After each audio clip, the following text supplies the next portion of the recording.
Nella medicina ayurvedica ci sono tre pilastri per sostenere la nostra salute, che si chiamano in sanscrito Ahara, Nidra e Brahmacharya. Ahara è il cibo, quindi la grande importanza che si dà all'alimentazione e al cibo viene rispecchiata ovviamente in tutti i pacchetti che avete trovato disponibili nella nostra struttura. Nella nostra struttura l'alimentazione è seguita scrupolosamente da ognuno di noi come medici e viene eseguita dall'ottima troupe della cucina che prepara esattamente le ricette che noi indichiamo.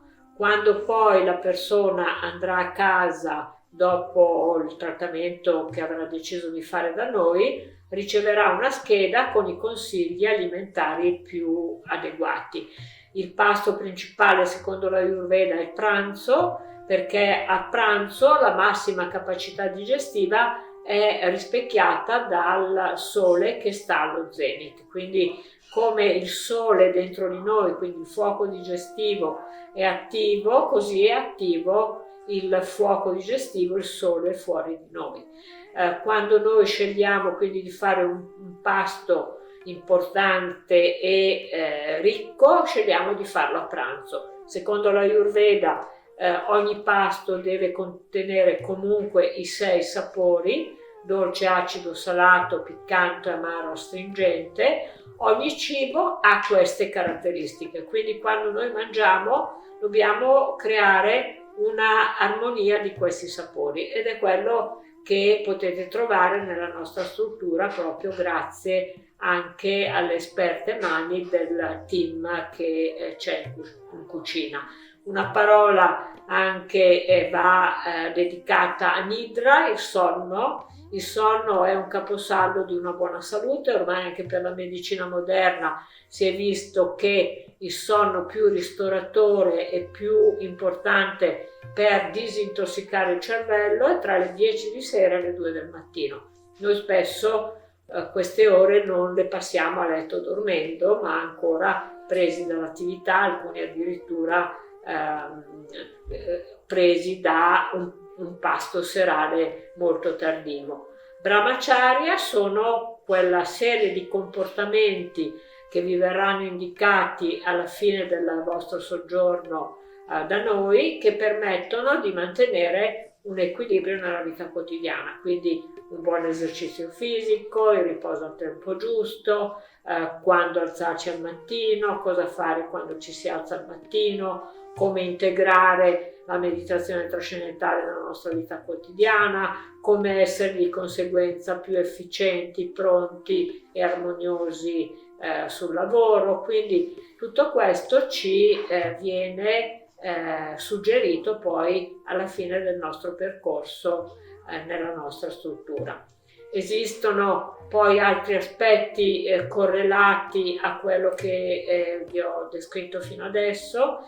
Tutti questi aspetti fanno parte di questa antichissima scienza che si chiama scienza vedica. Il Veda è antichissimo, risale a migliaia di anni fa, forse come viene detto nei testi classici ayurvedici, esiste da quando esiste questo tipo di struttura dell'universo. Quindi è un po' come se il Veda avesse registrato nei suoi trattati tutti i meccanismi che ci permettono di vivere maggiormente in armonia nel contesto in cui viviamo, quindi nella natura che ci circonda, nella casa che abitiamo. Ecco perché nella struttura della scienza vedica esiste una branca che si chiama Stapatya Veda o Vastu, che descrive tutte le regole, le leggi che ci servono per scegliere il terreno adatto per costruirci una casa, per scegliere la disposizione delle stanze, l'orientamento degli ingressi,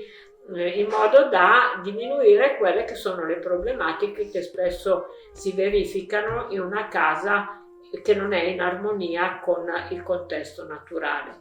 Per anche sapere meglio quali sono le nostre predisposizioni, i nostri talenti, esiste nella scienza vedica un'altra branca che si chiama Jyotish.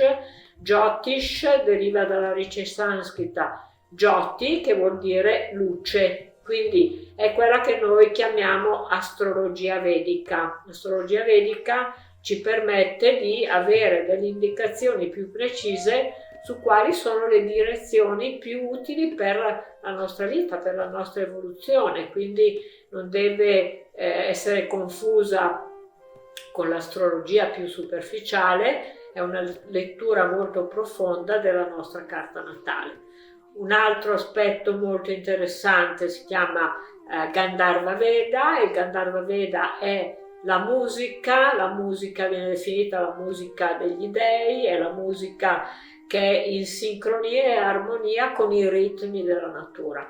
È suonata da vari strumenti, può essere suonata dal flauto, dal sarangi, che è uno strumento particolare che assomiglia a una specie di grossa chitarra, dal sitar, può essere anche una recitazione, un canto, quindi una musica trasmessa attraverso la voce, ha questo effetto di armonizzare i ritmi della nostra fisiologia con i ritmi della natura che ci circonda.